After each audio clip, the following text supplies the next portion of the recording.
Step one for the fitment is to have the rear muffler removed. They simply cut it off as close to the box as possible with a little angle grinder. Your fitment kit will include a fiberglass heat shield wrap to prevent heat transfer to the fuel tank. You would start wrapping about over here, just after this bracket, and literally you need to bring it down to about here. The rear heat shield that was above the muffler needs to be cut about 6 centimeters behind these two holes and then just carefully folded over. This piece is then reinstalled after the tank has been fitted, and this piece is discarded. If you're lucky enough that your tank comes pre-assembled, then this is what it will look like. One of the things you just need to check is that these little bow tie nuts are then held into position with a little cable tie. We put the cable tie through the top, bring it around and lock it in place so that it looks like that. For the tanks that arrive and it is just a bare tank, all of the parts will be supplied. This is the fuel sender unit. It comes with a rubber gasket, and these holes are directional, so it is important. There's a little point on the gasket over there that must aim towards the end of the tank, and your wire must go in facing the end of the tank as well, otherwise your holes will not line up. This little Marco pump gets mounted on these pre-drilled and tapped holes over here with M5 cap screws, and that will keep it in place. There is a little tab in order to keep this wire in place, and there is what it should look like when it is assembled.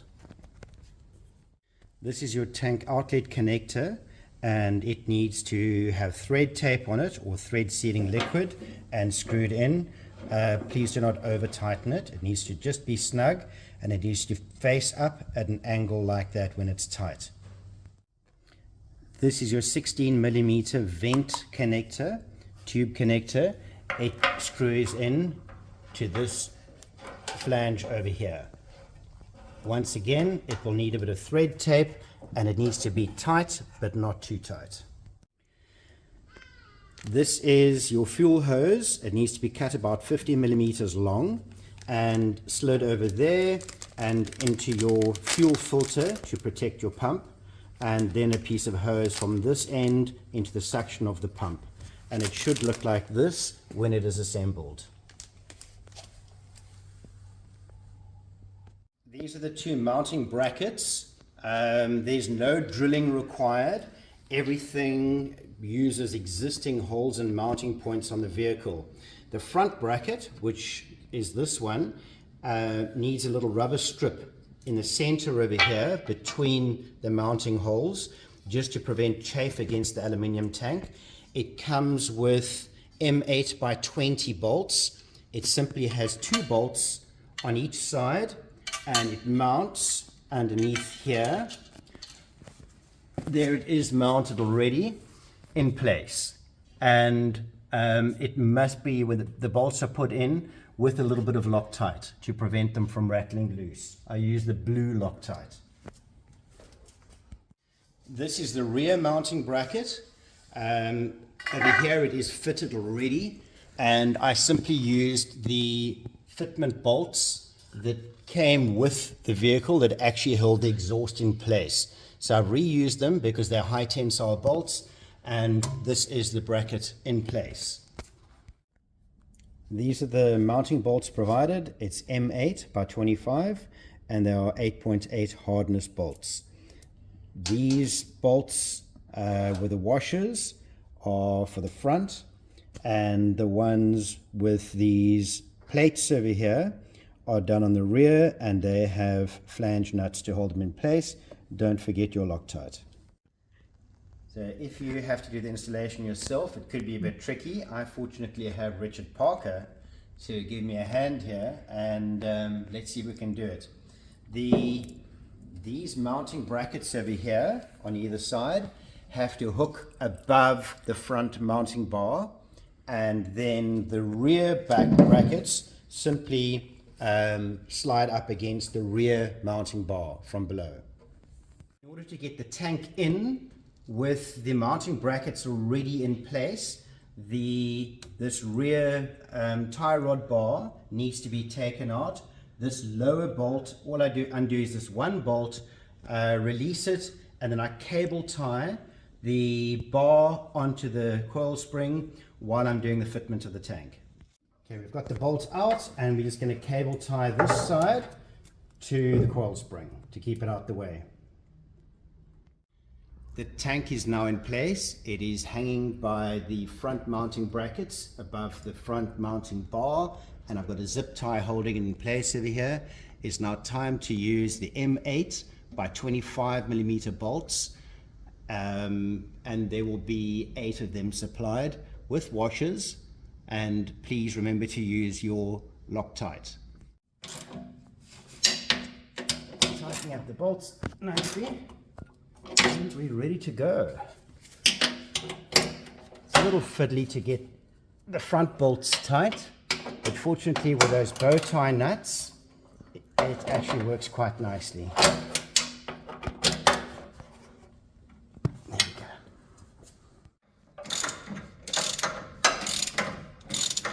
This is what the tank looks like fitted, and we're now ready to fit the rear protection guard, and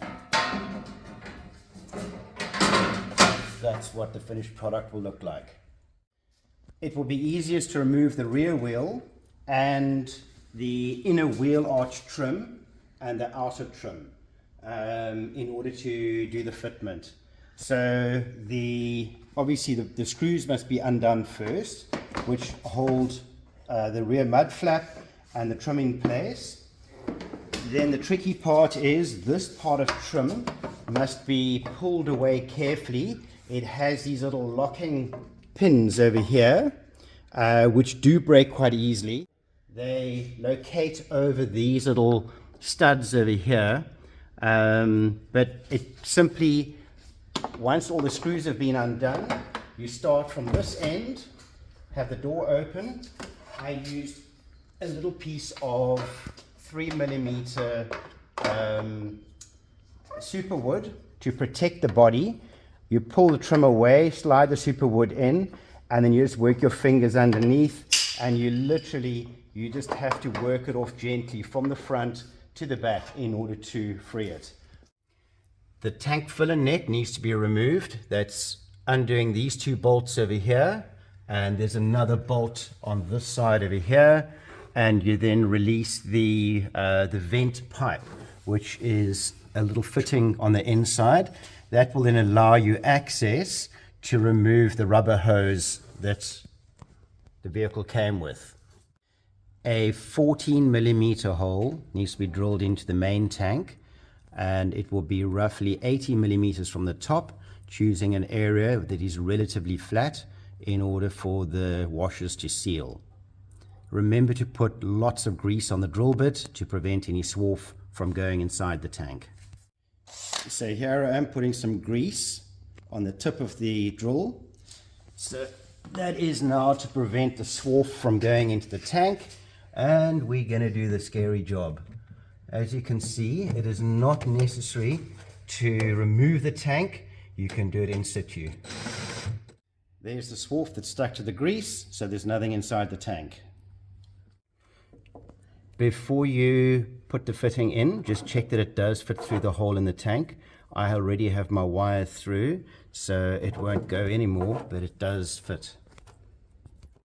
Installing this hose connection through the main fuel tank. So this is the assembly. You've got 2 nitrile washers, if I can get them off. The one has to remain on the back, that'll be on the inside of the tank, and then you'll have the second nitrile washer, the backing washer, and the nut. So let's see how we're going to do that. You'll need a piece of wire and 2 washers in order to go fishing and get it fitted. Now we have the through-hole fitting with its seal already in place. We have on the other end of the wire, we have the other seal, we have the washer, and we have the nut, and we just have 2 random washers over here to stop everything from falling in the tank. The hose connection has now been fitted, and we are now putting the pipe on. It's a 9.5 millimeter fuel hose with corrugated sleeving over this section because it's going to run through here, and the corrugated sleeving is just to prevent chafe. The hose runs from here underneath the chassis through this bump stop mount over here and onto the fitting. I have cable tied it over here at this point in order to keep it out of the spring and stop it from moving away. The fitment of the stainless steel Y junction to get fuel from the filler hose to the auxiliary tank. This is the vehicle's original rubber hose between just above the fuel tank, which needs to be cut. You've got to be careful to cut it very accurately. From the bottom, it's roughly 55 millimeters. From the top, it's roughly 80 millimeters. But you need to check that that is correct and that that will fit in there. That's the part we're going to remove. This is how it should look when it's finished. And then eventually your 32 millimeter hose will go on there and go through to the main tank.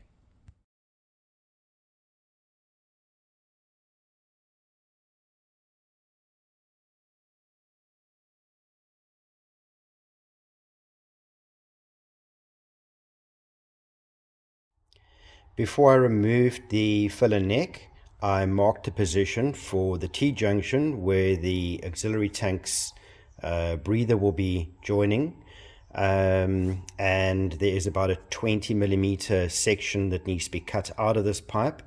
Must be a nice clean cut. The yoke or the Y-junction leading to the auxiliary tank has now been prepped with all the clamps, and it is ready for installation. We fitted this T-junction when we had the filler neck out, so that is the position that it should be in. This is the breather hose for the auxiliary tank. It is very important that it has to have a continuous gradient all the way up so that you have no fuel settling in it causing airlocks. You'll probably need a heat gun in order to bend this nylon hose so that it fits in nice and neatly. Remember, this point and this point over here are where the inner fender liner mount, so the hose has to stay clear of these points over here. The wiring loom needs to be fitted from the back going forwards. So plug it in first, those 2 plugs into the pump and into the sender unit for the level. The wire gets brought forwards over here, goes behind this loom, and then it has to go into this grommet over here directly above the chassis. The grommet that comes with the vehicle needs to be removed, and the loom will have its own grommet fitted. Simply pull it through. It goes underneath the seat and will then come out over here, and you bring it forwards and all the way into the front driver's footwell. For reference, we're on the passenger side now, but the driver's footwell will have 2 wires like this taped onto the loom. Those are the wires on the driver's side that we're going to use to operate the pump and power up the control unit for the fuel sender unit. The insulating end caps of the wires will have to be removed, and this little terminal connector will be fitted, which will then supply power to the pump and to the control unit via the switch up here. So when you operate this switch, it will turn on the pump and it will show your fuel level with the LED light. Once you have your connection, the wires are then wrapped from the sleeving up and making a little junction like that, so we can connect up and wrap it up to about this kind of height, because the control module is going to be mounted on the side of this panel over here.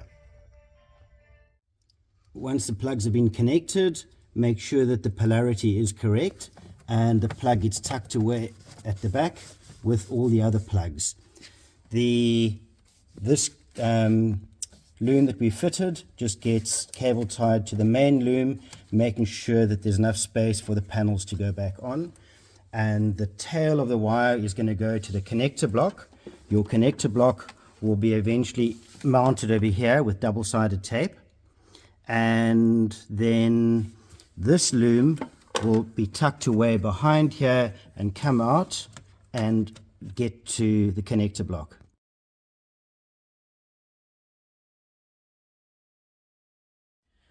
Replacing the wheel arch liner, the easiest is to locate these two pins over here, put the nuts on loosely, and then you have to simply force the liner back so that you can get these ones in.